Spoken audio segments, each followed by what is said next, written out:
ನಮಸ್ಕಾರ. ನೀವು ನೋಡ್ತಾ ಇದ್ದೀರಾ ಶ್ರೀ ಮಾರಿಕಾಂಬಾ ಡಿಜಿಟಲ್ ಟಿವಿ. ನಾನು ಸೃಷ್ಟಿ ನಾಯ್ಕ್. ಉತ್ತರ ಕನ್ನಡ ಜಿಲ್ಲೆಯ ಶಿರೂರು ಭೂಕುಸಿತ ದುರಂತ ಇಡೀ ರಾಜ್ಯವನ್ನೇ ಬೆಚ್ಚಿ ಬೀಳಿಸಿದ ಆ ಕರಾಳ ಘಟನೆ ನಡೆದು ಸುಮಾರು 2 ವರ್ಷಗಳಾಗುತ್ತಾ ಬಂದಿದೆ. ರಾಷ್ಟ್ರೀಯ ಹೆದ್ದಾರಿ 66ರಲ್ಲಿ ಸಂಭವಿಸಿದ ಈ ದುರಂತದಲ್ಲಿ 11 ಜನ ಸಾವನ್ನಪ್ಪಿದ್ದರು. 9 ಮೃತದೇಹಗಳನ್ನು ಹೊರತೆಗೆದಿದ್ದ ಆಡಳಿತ 2 ಮೃತದೇಹಗಳನ್ನು ಪತ್ತೆ ಹಚ್ಚಲಾಗದೆ ಕಾರ್ಯಾಚರಣೆಯನ್ನೇ ಸ್ಥಗಿತಗೊಳಿಸಿತ್ತು. ಆದರೆ ಇದೀಗ ಗಂಗಾವಳಿ ನದಿಗೆ ಬಿದ್ದ ಮಣ್ಣು ತೆರವುಗೊಳಿಸಲು ಕೋಟ್ಯಾಂತರ ಹಣ ಖರ್ಚು ಮಾಡಲಾಗುತ್ತಿದೆ. ಇದೇ ವೇಳೆ ಭೂಸಮಾಧಿಯಾದ 2 ಶೋಧ ಕಾರ್ಯವನ್ನು ಮರು ಆರಂಭಿಸಬೇಕೆಂಬ ಆಗ್ರಹ ಮತ್ತೆ ಕೇಳಿಬಂದಿದೆ.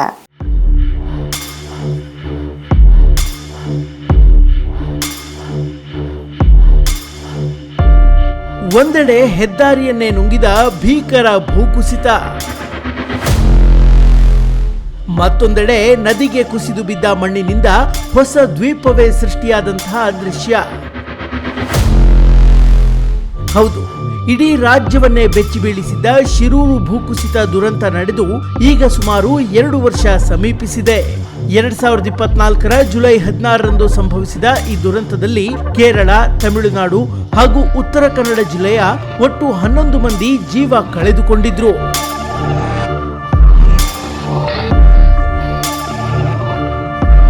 ಆ ದಿನದ ಆಘಾತದ ಚಿತ್ರಣ ಇಂದಿಗೂ ಜನರ ಮನಸ್ಸಿನಲ್ಲಿ ಹಸಿಯಾಗಿಯೇ ಉಳಿದಿದೆ.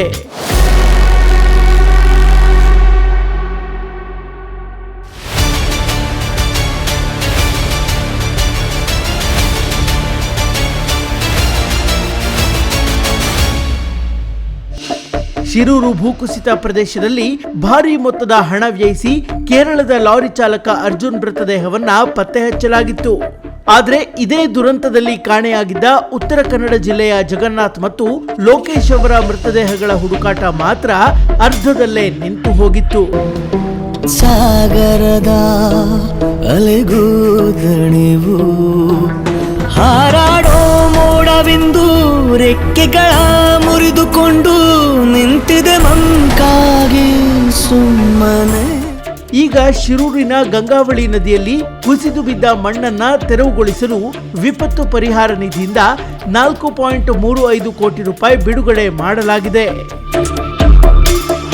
ಹೆದ್ದಾರಿ ಪ್ರಾಧಿಕಾರ ಮತ್ತು ರಾಜ್ಯ ಸರ್ಕಾರದ ಸಹಭಾಗಿತ್ವದಲ್ಲಿ ತಡೆಗೋಡೆ ನಿರ್ಮಾಣ ಹಾಗೂ ನದಿಯಲ್ಲಿನ ಮಣ್ಣು ತೆರವು ಕಾರ್ಯಕ್ಕೆ ಸಿದ್ಧತೆ ನಡೆದಿದೆ. ಸರ್ವೆ ಕಾರ್ಯ ಕೂಡ ಪೂರ್ಣಗೊಂಡಿದೆ.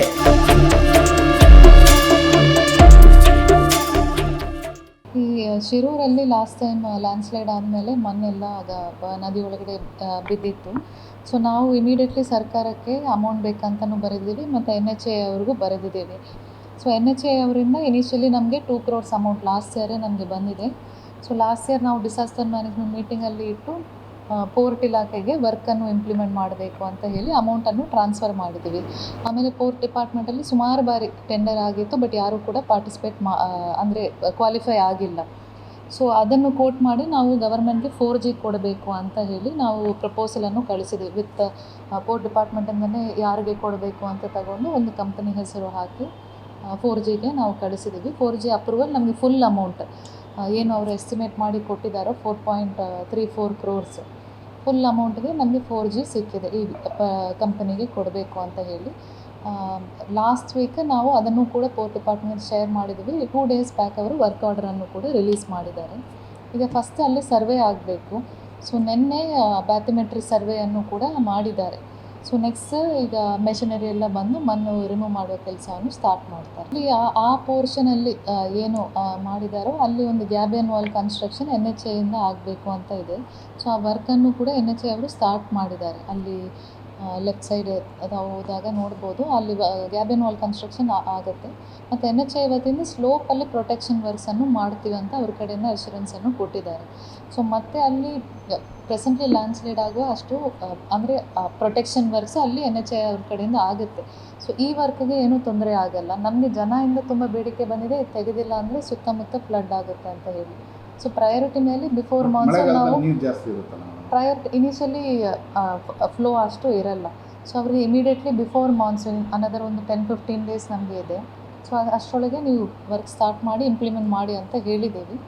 ಬೇಸ್ಡ್ ಆನ್ ಪ್ರೋಗ್ರೆಸ್ ನಾವು ಡಿಸಿಷನನ್ನು ತಗೊಳ್ತೀವಿ. ಅಲ್ಲಿ ಬರುವಾಗ ಏನು ನಮಗೆ ಸಿಗುತ್ತದೆ ಫುಲ್ ಡೇಟಾ ನಮ್ಮ ಹತ್ರ ಲೆಕ್ಕ ಬಂದೇ ಬರುತ್ತದೆ. ಆ ಥರ ಏನಾದರೂ ಬೋನ್ಸ್ ನಮಗೆ ಸಿಕ್ಕಿದ್ರೂ ಕೂಡ ಇಮಿಡಿಯೇಟ್ಲಿ ಸೇಮ್ ಪ್ರೊಸೀಜರ್, ನಾವು DNA ಟೆಸ್ಟ್ಗೆ ಕಳಿಸಿ ಯಾರ್ದು ನಮ್ಮ ಹತ್ರ ಆಲ್ರೆಡಿ ಅವ್ರದ್ದು ಸ್ಯಾಂಪಲ್ಸ್ ಇದೆ, ಯಾರ್ದು 10 ಜನ ಏನು ಇದ್ದರು ಎಲ್ಲರದ್ದು ಸ್ಯಾಂಪಲ್ ಇದೆ. ಸೊ ಯಾವುದಕ್ಕಾದರೂ ಮ್ಯಾಚ್ ಆಗುತ್ತಾ ಅಂತ ಕೂಡ ಚೆಕ್ ಮಾಡಿ.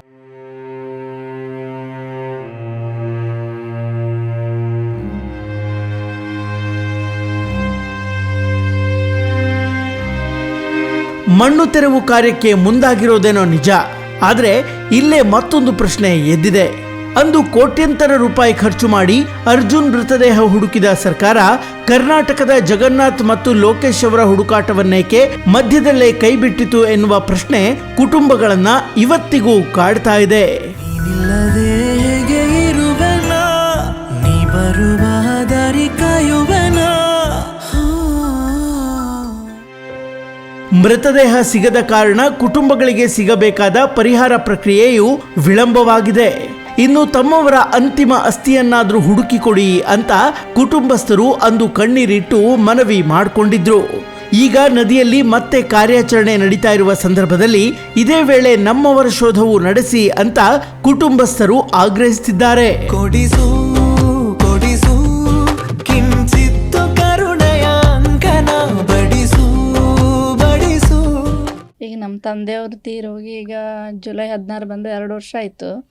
ಹೋದ ವರ್ಷ ಎಲ್ಲ ಕಾರ್ಯಾಚರಣೆ ಮಾಡಿದರು. ಅವರು ಅರ್ಜುನ್ ಅವ್ರದ್ದು ಎಲ್ಲ ತೆಗಿಲಿಕ್ಕೆ ಸುಮಾರು ಡ್ರೆಜ್ಜಿಂಗ್ ಮಷಿನ್ ಎಲ್ಲ ತರಿಸಿ ಎಲ್ಲ ಮಾಡಿದರು. ಆದರೂ ಅರ್ಜುನ್ ಅವರು ಶವ ತೆಗೆದ್ಮೇಲೆ ಆಮೇಲೆ ಲಾರಿ ತೆಗೆದ್ಮೇಲೆ ಮತ್ತೆಂಥ ಸುದ್ದಿ ಇಲ್ಲ. ನಮ್ಮದೇನು ಇಷ್ಟು ಸಣ್ಣದೇನು ಸಿಗಲಿಲ್ಲ ನಮ್ಮ ತಂದೆಯವ್ರದ್ದು. ಮತ್ತು ಇನ್ನೊಬ್ಬರದ್ದು ಲೋಕೇಶ್ ಅವ್ರದ್ದು ಸಿಗಲಿಲ್ಲ. ಈಗ ಅವರಿಬ್ಬರದ್ದು ಸಿಗಬೇಕಾಗಿದೆ. ಈಗ ಮತ್ತೆ ಕಾರ್ಯಾಚರಣೆ ಮಾಡ್ತಿ ಅಂತ ಹೇಳಿದ್ದಾರೆ, ಮಣ್ಣು ತೆಗಿತಿ ಅಂತ ಹೇಳಿದ್ದಾರೆ. ಈಗಲಾದರೂ ಏನಾದರೂ ಸಿಗ್ಬಹುದಾ, ಸರ್ಕಾರ ನಮಗೇನಾದರೂ ಇದು ಮಾಡ್ಬೋದಾ ಅಂತ ಇದು ಮಾಡ್ತಿದ್ದೀವಿ. ಹಾಗೆ ಈಗ ನಮ್ಗೆ ರಾಜ್ಯ ಸರ್ಕಾರದಿಂದ 5 ಲಕ್ಷ ಬಂದಿದೆ. ಬಾಡಿ ಸಿಗಲಿಲ್ಲ ಅಂತ ಕೇಂದ್ರದಿಂದ ಬರೋದು 2 ಲಕ್ಷ ಬರಲಿಲ್ಲ. ಈಗ ನಮ್ಮ ತಾಯಿಯವರೊಬ್ಬರೇ ಇದ್ದಾರೆ, ಅವರೊಬ್ಬರೇ ಕಷ್ಟ ಆಗಿದೆ ಇರಲಿಕ್ಕೆ. ಹೀಗೆ ಸರ್ಕಾರ ಏನಾದರೂ ನಮ್ಮ ತಂದೆಯವ್ರದ್ದು ಬಾಡಿ ಆದರೂ ಈಗ ಏನಾದರೂ ಕಳೆ ಬರ ಈಗ ಮಣ್ಣು ತೆಗಿಬೇಕಾದ್ರೆ ಸಿಕ್ಕಿದ್ರೆ ಏನಾದರೂ ನಮ್ಗೆ ನಿರೀಕ್ಷೆ ಇದೆ. ಅವರು ಶವ ತೆಗೆದಿದ್ದಾರೆ, ಆವಾಗ ಇದು ಮಾಡಿ ಹೋದರು. ಆಮೇಲೆ ನಮ್ದು ಲಕ್ಷ್ಯ ತಗೊಳ್ಳಿಲ್ಲ. ಈಗಲಾದರೂ ಏನಾದರೂ ಲಕ್ಷ್ಯ ತಗೊಳ್ತಾರ ನೋಡಬೇಕು. ಕೇರಳದವ್ರದ್ದು ಅಂದರೆ ಹಾಗೆ ಮಾಡಿದ್ರು. ಈ ಕರ್ನಾಟಕದವ್ರದ್ದು ಇಬ್ಬರು ಇದ್ದಾರಲ್ಲ, ನಮ್ಮ ತಂದೆಯವರು ಮತ್ತು ಅವ್ರು ಲೋಕೇಶ್ ಅವ್ರದ್ದು. ಹೇಗಾದರೂ ಮಾಡಿ ಏನಾದರೂ ಕಳೆ ಬರ ಕೊಟ್ಟರೆ ಇಬ್ಬರು ಮನೆಯವರಿಗೂ ಏನಾದರೂ ಸಿಕ್ತಲ್ಲ, ನೆಮ್ಮದಿನಾರು ಇರ್ತದೆ. ಈಗ ಇವಾಗ ನಮ್ಮ ಮನೆಯವರೆಲ್ಲ ಇವ್ರು ಕಳೆದು ಹೋಗಿ ಈಗ ಜುಲೈ ಬಂದರೆ 2 ವರ್ಷ ಆಯಿತು. ಇನ್ನೂವರೆಗೂ ಏನೂ ಕಾರ್ಯಾಚರಣೆ ಮಾಡಿ ಒಂದು ಮೂಳೆ ಏನೂ ಹುಡುಕೊಡ್ಲಿಲ್ಲ ಇವತ್ತಿನವರೆಗೂ. ಅರ್ಜುನದೆಲ್ಲ ಅಷ್ಟೆಲ್ಲ ದುಡ್ಡು ಖರ್ಚು ಮಾಡಿ ಲಕ್ಷಗಟ್ಟಲೆ ಖರ್ಚು ಮಾಡಿ ಅವ್ರು ದುಡ್ಡು ಕೊಟ್ಟು ಒಂದು ಎಲಗೂ ಹುಡುಗಿ ಕೊಡಲಿಲ್ಲ ಇನ್ನೂವರೆಗೂ. ಈಗ ನಮ್ಮ ಮಣ್ಣು ತೆರವು ಮಾಡ್ತೀನಿ ಹೇಳ್ತಿದ್ದಾರೆ. ಈಗಾದರೂ ಏನಾದರೂ ಮಾಡಿ ಅವ್ರದ್ದೊಂದು ಮೂಳೆನಾದ್ರು ಸಿಕ್ಕಿದ್ರೆ, ಹೀಗೆ ಮೂಳೆನಾದ್ರು ಸಿಕ್ಕರೆ ಏನಾದರೂ ನಮಗೆ ಕೇಂದ್ರದಿಂದ 2 ಲಕ್ಷ ಬಂದಿತ್ತು. ಅದು ಕೊಡಲಿಲ್ಲ. ಅದಾದರೂ ಕೊಡ್ತಿದ್ರು ಅನ್ನೋದು ದೊಡ್ಡ ಆಸೆ ಮೇಲೆ ಇದ್ದೇವೆ ನಾವು. ಆವಾಗ ಎಲ್ಲರೂ ಬಂದು ಮನೆ ಕಟ್ಕೊಡ್ತೀವಿ ಹಾಗೆ ಹೀಗೆ ಅಂದರೆ ಏನೂ ಸುದ್ದಿನೇ ಇಲ್ಲ ಎಂಥದ್ದು. ಮತ್ತೊಂದು ಏನಂದರೆ ಹೋದ ಸಲ ಅವರು ಇದು ಮಾಡಿದವಾಗ 2 ಮೂಳೆ ಒಂದು ಸಿಕ್ಕಿತ್ತು. ಅದ್ರ DNA ಟೆಸ್ಟಿಗೆ ಕೊಟ್ಟವಾಗ ಅದೇನೋ ಕೆಮಿಕಲ್ ಹೆಚ್ಚು ಹಾಕೊಂಡು ಅದು ಯಾರ್ದೊಂದೇ ಗೊತ್ತು ಮಾಡಲಿಲ್ಲ. ಅದು ಈಗಾದರೂ ಅದು ಮೂಳೆ ಸಿಕ್ಕಿದ್ರೆ ಏನಾದರೂ ಮಾಡಿ ಇದು ಟೆಸ್ಟಿಗೆ ಕೊಟ್ಟರೆ ಏನಾದರೂ ನಮ್ಮವ್ರದ್ದೇ ಅಂತ ಗೊತ್ತಾದ್ರೆ ನಮ್ಗೆ ಏನಾದ್ರು ಒಂದು ಆಗ್ತಿತ್ತು. ಅದನ್ನು ಮುಖ್ಯವಾಗಿ ಮಾಡಲೇಬೇಕನ್ನ ಬೇಡ್ಕೊಳ್ತಾ ಇದ್ದೀನಿ. ಒಟ್ಟಿನಲ್ಲಿ 2 ವರ್ಷಗಳ ಬಳಿಕ ಮಳೆಗಾಲದ ಹೊಸ್ತಿಲಲ್ಲೇ ಮತ್ತೆ ಕಾರ್ಯಾಚರಣೆಗೆ ಸಿದ್ಧತೆ ನಡೀತಾ ಇರೋದು ಹಲವು ಪ್ರಶ್ನೆಗಳನ್ನ ಹುಟ್ಟುಹಾಕಿದೆ. ಸಮಯಕ್ಕೆ ಕ್ರಮ ಕೈಗೊಂಡಿದ್ರೆ ಇನ್ನಷ್ಟು ಪರಿಣಾಮಕಾರಿ ಫಲಿತಾಂಶ ಸಿಗ್ತಾ ಇತ್ತಾ ಎಂಬ ಚರ್ಚೆ ಈಗ ಜೋರಾಗತೊಡಗಿದೆ. ಈಗ ಕೋಟಿ ಹಣ ವೆಚ್ಚ ಮಾಡ್ತಿರುವ ಸರ್ಕಾರ ನದಿಯ ಮಣ್ಣು ತೆರವು ಜೊತೆಗೆ 2 ಕುಟುಂಬಗಳ ವರ್ಷಗಳ ನಿರೀಕ್ಷೆಗೂ ಉತ್ತರ ನೀಡುತ್ತಾ ಎಂಬುದನ್ನ ಕಾದು ನೋಡಬೇಕಿದೆ. Special desk Marikamba news.